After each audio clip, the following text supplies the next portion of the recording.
Hello friend, welcome to my YouTube channel. তো বন্ধুরা, এই ভিডিওতে আমরা কথা বলতে চলেছি মেনলি ইন্ডিয়া ক্রিকেট নিয়ে।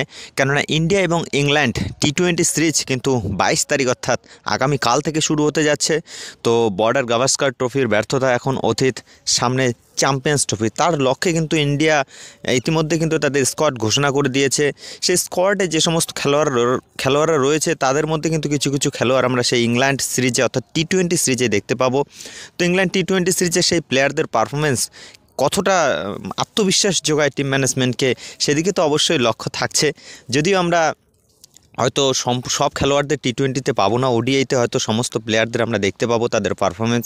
চ্যাম্পিয়ন্স ট্রফি কিন্তু নেক্সট লক্ষ্য হতে চলছে টিম ইন্ডিয়ার, কারণ বর্ডার গাভাস্কার ট্রফির ব্যর্থতা এখন অতীত। তো যাই হোক, আমরা যদি ইংল্যান্ড এবং ইন্ডিয়া যে টি-20 সিরিজ, সেই টি-20 সিরিজে আমরা যদি টিম ইন্ডিয়ার স্কোয়াডের দিকে একটু ঘোষণা করি, যদিও আমরা এর আগে বলে দিয়েছিলাম, তথাপিও বলছি এই স্কোয়াডে কিন্তু রয়েছে সূর্যকুমার যাদব অধিনায়ক, Sanju Samsung wicket keeper, Abhishek Sharma, তিলক বর্মা, হার্দিক পান্ডিয়া, রিঙ্কু সিং, নীতিশ কুমার রেড্ডি, অক্ষর প্যাটেল, হর্ষিত রানা, আর্শদীপ সিং, মোহাম্মদ শামি, বরুণ চক্রবর্তী, রবি বিষ্ণই, ওয়াশিংটন সুন্দর এবং ধ্রুব জুয়েল, এই সমস্ত খেলোয়াড়রা কিন্তু রয়েছে। পক্ষান্তরে এই সমস্ত খেলোয়াড়দের মধ্যে আমরা যদি প্রথম ইংল্যান্ড এবং ইন্ডিয়া টি-20 সিরিজের প্রথম ম্যাচের কথা বলি, সেখানে আমরা অবশ্যই হার্দিক পান্ডিয়া, মোহাম্মদ শামি এ সমস্ত প্লেয়ারদের কিন্তু দেখতে পাবো যারা চ্যাম্পিয়ন্স ট্রফি স্কোয়াডে রয়েছে।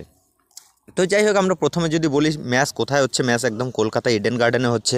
কলকাতা ইডেন গার্ডেনে সেই ম্যাচ আপনারা দেখতে পারবেন কালকে, অবশ্যই কিন্তু 7:30টায় ম্যাচ শুরু হবে।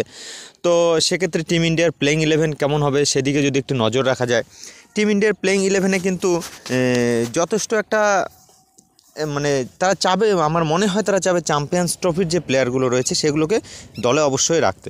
সেক্ষেত্রে যাতে তাদের প্লেইং 11 একটা লক্ষ্য করে বানায় যে কেমন প্লেইং 11 নিয়ে টিম ইন্ডিয়া নামতে পারে। যদিও খেলা ইডেনে, কলকাতার সেই ইডেন কিন্তু এখন তোমার 4-5 বছর আগের ইডেন নেই, যেখানে স্পিন দিয়ে বিপক্ষ দলকে বন্দি করে নেওয়া যায়। সেক্ষেত্রে কিন্তু এখন সম্পূর্ণ পরিবর্তন হয়ে গেছে। যদিও কোন পিচে খেলা হবে এখনও আমার সঠিক জানা নেই, এবং কলকাতার কিন্তু পেস সহায়ক পিচে যদি খেলা হয় সেক্ষেত্রে কিন্তু মোটামুটি ফাস্ট বোলারদের পারফরমেন্স অবশ্যই নজরে রাখতে হবে। সেক্ষেত্রে দলের ওপেনিং হিসাবে কিন্তু সঞ্জু স্যামসং উইকেট কিপার এবং ওপেনিং, সঙ্গে থাকছে অভিষেক শর্মা। তোমার রাইট হ্যান্ড এবং লেফট হ্যান্ড এই দুটো কমিউনিকেশন কিন্তু তারা রাখতে পারে, এবং ওয়ান ডাউন হয়তো দলের অধিনায়ক সূর্যকুমার যাদব নিজেই খেলতে পারে। এবং চারে কিন্তু তিলক বর্মাকে আমরা দেখতে পাই, কেননা তিলক কিন্তু সৈয়দ মুশতাক আলী টি-20 ট্রফিতে নজর কেড়েছে। যথেষ্ট ভালো পারফরমেন্স আমরা তিলকের কাছ থেকে পেয়েছিলাম। তো সেক্ষেত্রে তিলক কিন্তু 4 নম্বরে, এবং 5-এ রিঙ্কু সিং, 6-এ হার্দিক। তো এটা কিন্তু হতে পারে বেস্ট 6। তো সেক্ষেত্রে হার্দিক পান্ডিয়ার উপর অবশ্যই নজর থাকবে, কারণ হার্দিক পান্ডিয়ার বোলিংটা কীরকম এবং ব্যাটিং। যদিও হার্দিক পান্ডিয়া কিন্তু একসময় টি-20 দলের ক্যাপ্টেন ছিল, যদিও এখন ক্যাপ্টেনশিপ এবং ভাইস ক্যাপ্টেন কোনো দায়িত্বেই নেই, তবু তার উপর নজর থাকছে, কেননা চ্যাম্পিয়ন্স ট্রফি স্কোয়াডে কিন্তু হার্দিক পান্ডিয়া রয়েছে।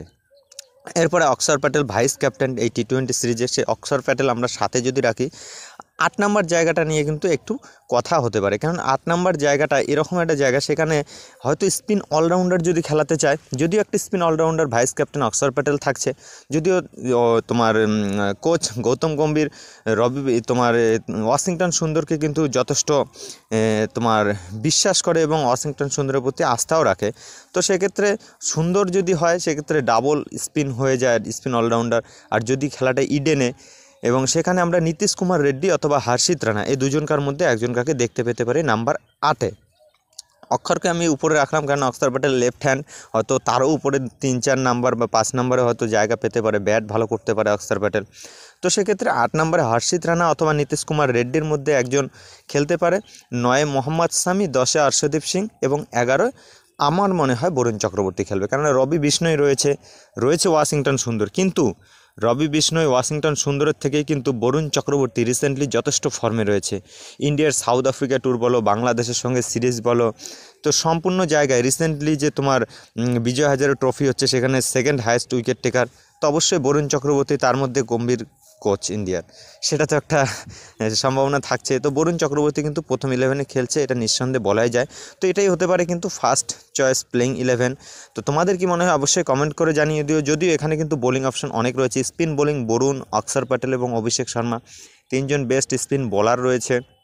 পেস বোলার যদি দেখি মোহাম্মদ শামি, অর্শদীপ সিং এবং হার্দিক পান্ডিয়া, এরা অবশ্যই পেস বোলার রয়েছে, সঙ্গে হর্ষিত এবং নীতিশ কুমার রেড্ডির মধ্যে যে কোনো একজন খেললে তো সেক্ষেত্রে সেও একজন ফাস্ট বোলিং অপশন হয়ে যেতে পারে।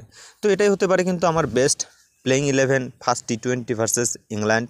তো তোমাদের কি মনে হয় অবশ্যই কমেন্ট করে জানিয়ে দিও। কালকে অবশ্যই ম্যাচের পরে ভিডিও হবে, তো দেখা যাক কোন প্লেয়ার। অবশ্যই কিন্তু নজর থাকছে যে সমস্ত প্লেয়ারের উপর মোহাম্মদ শামি ইন্টারন্যাশনালে কেমন করে কামব্যাক করে, এটা কিন্তু অবশ্যই নজরে আছে।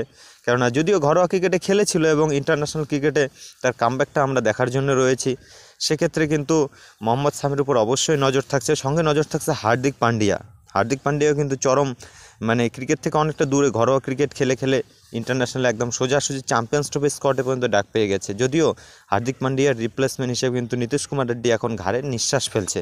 তো দেখা যাক পক্ষান্তরে এই সিরিজটা কিন্তু ডু অর ডাই হতে পারে এবং এই সিরিজে চ্যাম্পিয়ন্স ট্রফির প্লেয়ারদের একটা গা ঘামানোর সিরিজ। অবশ্যই প্লেয়ারদের পারফরমেন্স নজরে রাখবে টিম ম্যানেজমেন্টের। এই ভিডিওটা এ পর্যন্ত বন্ধুরা, বাই বাই।